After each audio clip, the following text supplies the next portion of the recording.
کچھ اور لوگ جو تھے وہ جو ادھر ادھر بیٹھے ہوئے تھے ایجنسیوں میں وہ بھی چلے گئے، تو اس لیے جانے کی تیاری کر رہے ہیں، لیکن میں کچھ تھوڑی سی اس کو بات کو آگے بڑھانا چاہتا ہوں، کیونکہ قدرتی بات ہے میری تو کوئی پارٹی نہیں ہے، لیکن میں یہ ضرور عرض کروں گا کہ پہلی تو بات یہ ہے کہ تحفظات کا لفظ جو ہے وہ ریزرویشن انگریزی میں جسے کہتے ہیں، اس کا مطلب کوئی ریجیکشن نہیں ہوتا، اس کا مطلب ہے کہ آپ کے کچھ معاملات کے بارے میں لوگوں کو کنسرنز ہیں، پہلی بات۔ دوسری بات یہ ہے کہ کنسرنز جو ہیں ان کو ایڈریس کر کے میں اس چیز پہ ضرور ایمفسائز کروں گا کہ جتنی پولیٹیکل فورسز ہیں، دیکھیے ایم کیو ایم ایک political force, M Q M سے بہت ساری غلطیاں ہوئیں، باقی پارٹیوں سے بھی غلطیاں ہوئیں، پی ایم ایل اے نے بھی اپنے دور میں غلطیاں کی، پی پی نے بھی کی، سب نے کی، لیکن جو جینوئن پولیٹیکل فورسز ہیں جن میں انفارچونیٹلی شاید کاف لیگ کو میں نہیں سمجھتا کہ وہ اس میں شامل ہے، لیکن جینوئن پولیٹیکل فورسز کو اب آگے کی طرف دیکھنا چاہیے، اور آگے کی طرف دیکھنے کا مقصد یہ ہے کہ پارلیمنٹ میں جو بھی فورسز ریپرزینٹڈ ہیں ان کو اب کچھ بہت ساری تحفظات جو ہیں ان کو ڈسکس کر کے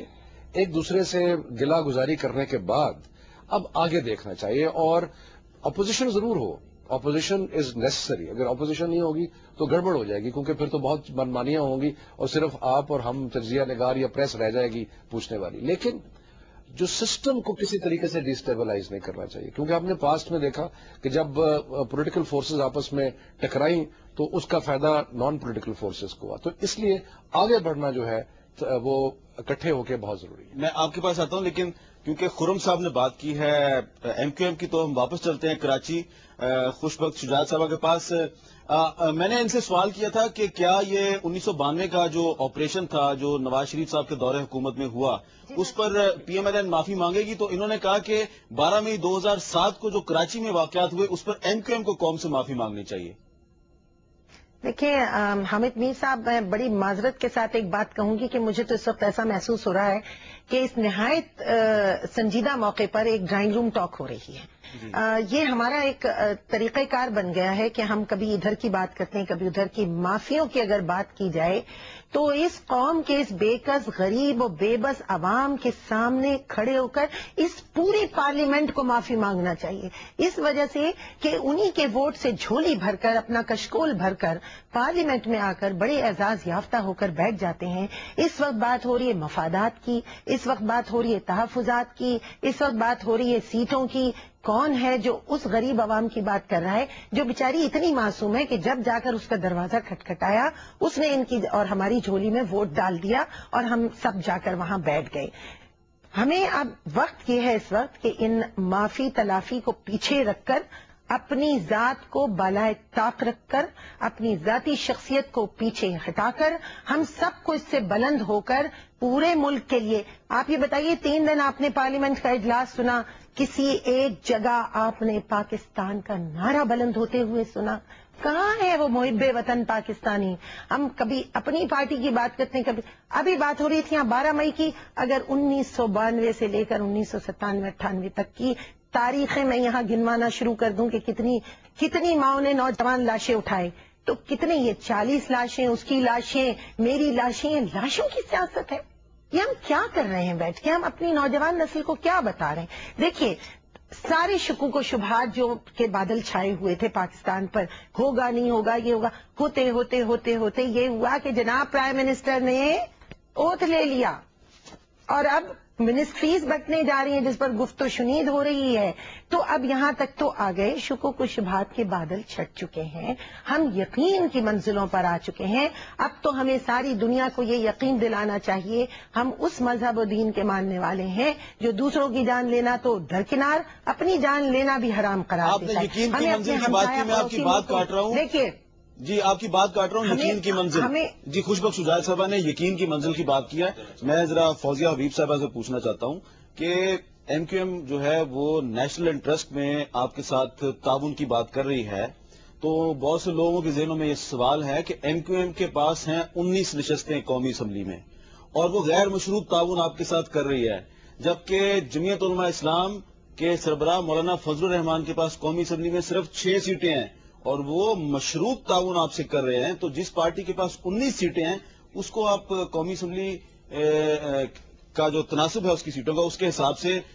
وفاقی کابینہ میں کوئی حصہ دیں گے یا نہیں دیں گے؟ دیکھیے یہ تو بات کی بات ہے، اور سب سے پہلی بات ہے کہ انہوں نے کہا کہ ہم غیر مشروط انکنڈیشنل سپورٹ کر رہے ہیں، اور یہ وہ لمحہ ہے پاکستان کی سیاسی تاریخ میں، جیسے خوش بخت صاحبہ نے بھی ابھی فرمایا کہ ہم لاشوں کی سیاست کر رہے ہیں، اور حقیقت ہے کہ اس ملک میں جمہوریت کا کیا تصویر ہمارے سامنے آتی ہے۔ جب سے میں سیاست میں ہوں، میں تو یہی دیکھ رہی ہوں، یا تو جیلوں کی، یا تو کوڑوں کی، اور یا جلا وطنیوں کی سیاست ہے، اور یا پھر وہ لوگ جو کہ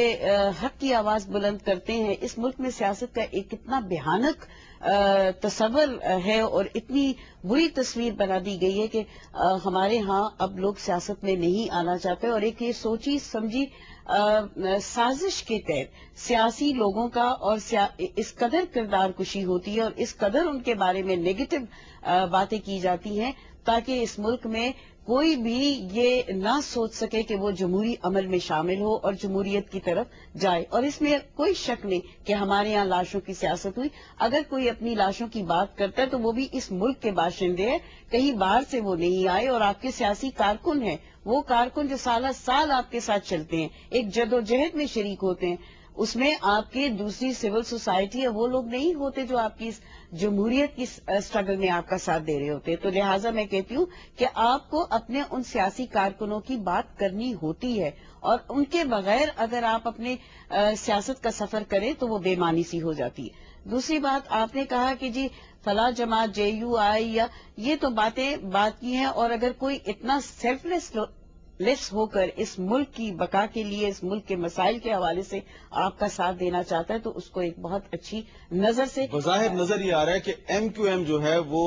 منسٹریز مانگے بغیر آپ کے ساتھ تعاون کر رہی ہے، لیکن فضل الرحمان صاحب تو آپ سے منسٹریاں مانگ رہے ہیں نا۔ فضل الرحمان صاحب کا ایک اپنا سیاست میں کردار ہے، اور وہ جس حساب سے آ رہے ہیں یا جس حساب سے وہ سپورٹ کر رہے ہیں، یہ ان کی ایک اپنی سوالید ہے۔ جی خوش بخت صاحبہ، میں نے آپ کی بات اس لیے کاٹی کہ میں فوزیہ حبیب صاحبہ جو پیپلز پارٹی کی رکن قومی اسمبلی ہیں، ان کی رائے جاننا چاہ رہا تھا آپ کی بات پہ، اور انہوں نے آپ سے اتفاق کیا کہ لاشوں کی سیاست نہیں ہونی چاہیے، لیکن ہم ان سیاسی کارکنوں کو فراموش نہیں کر سکتے جنہوں نے اپنی جانیں قربان کر دیا۔ اب آپ اپنی بات مکمل کر لیجئے۔ جی حامد میر صاحب، میں یہاں یہ کہوں گی کہ آپ کو تلخیوں کو فراموش کرنا ہوگا، جی، لیکن غلطیوں کو یاد رکھ کر اپنے حال کو بہتر بنانے کے لیے مستقبل کا سفر کرنا ہوگا۔ فوزیہ صاحبہ سے میں صرف یہ پوچھنا چاہوں گی اس وقت کہ کیا MQM نے عوامی مینڈیٹ حاصل نہیں کیا ہے؟ MQM کو ایک بہت مضبوط عوامی مینڈیٹ حاصل ہے، وہ ایک اس وقت اپنی حقیقت رکھتی ہے۔ اور ابھی یہ یہاں کہا گیا، مجھے کیونکہ صحیح سنائی بھی نہیں دے رہا اور آپ لوگوں کی شکلیں نہیں دکھ رہی، کہ کسی نے یہ کہا کہ جو کراچی کی حالت زار ہے، آئیے آ کر کراچی کو دیکھیے کہ کراچی آج دنیا کے نقشے پر 12واں سب سے بڑا شہر بننے جا رہا ہے۔ اس کی کوئی حالت زار نہیں ہوئی ہے۔ کراچی تو اس وقت نمبر 1 سٹی بننے جا رہا ہے 2008 سے آگے بڑھ کر۔ ایک بات میں فوزیہ صاحبہ سے پوچھنا چاہوں گی، بہت اچھی انہوں نے بات کہی کہ جی ہمیں آگے کا سوچنا چاہیے اور ہمیں پچھلی باتیں بھول جانا چاہیے۔ تو کیا ہم میثاق جمہوریت بھول جائیں؟ میثاق جمہوریت میں جو ان کی تیسری شق ہے، اس میں جہاں 2 نہایت بڑے پارٹی کے لیڈران نے اس بات پر دستخط کیے کہ PCO سے حلف شدہ کوئی بھی چیف جسٹس یا جسٹس نہیں منظور کیا جائے گا، میں فوزیہ صاحبہ سے یہ سوال پوچھتی ہوں کہ اس کا کیا جواب ہے؟ کیا میثاق جمہوریت میں سے اس شق کو نکال دیا گیا ہے، جی میں نکال دیا جائے گا، یا اس اس بات کو تسلیم نہیں کیا جائے؟ جی میں ان کے جواب لے رہا ہوں۔ جی دیکھیے یہ جو بات کہہ رہی ہیں، اور اس پہ ہمارا موقف بہت واضح ہے، اسی لیے ہم کہتے ہیں کہ جو بھی بات ہوگی وہ پارلیمنٹ کے اندر ہوگی، پارلیمنٹ کے اندر ڈسکشن ہوگی۔ ہم اپنے کسی بھی موقف سے کبھی بھی پیچھے نہیں ہٹے، لیکن ایک جوڈیشری کا مسئلہ تھا، اسے ہم انکار نہیں کر سکتے، جس کے لیے ہم نے مری اکارڈ کو سائن کیا تھا۔ ہم اس ملک میں کہیں بھی نہیں چاہتے کہ ایک بیلنس خراب ہو، ہم تمام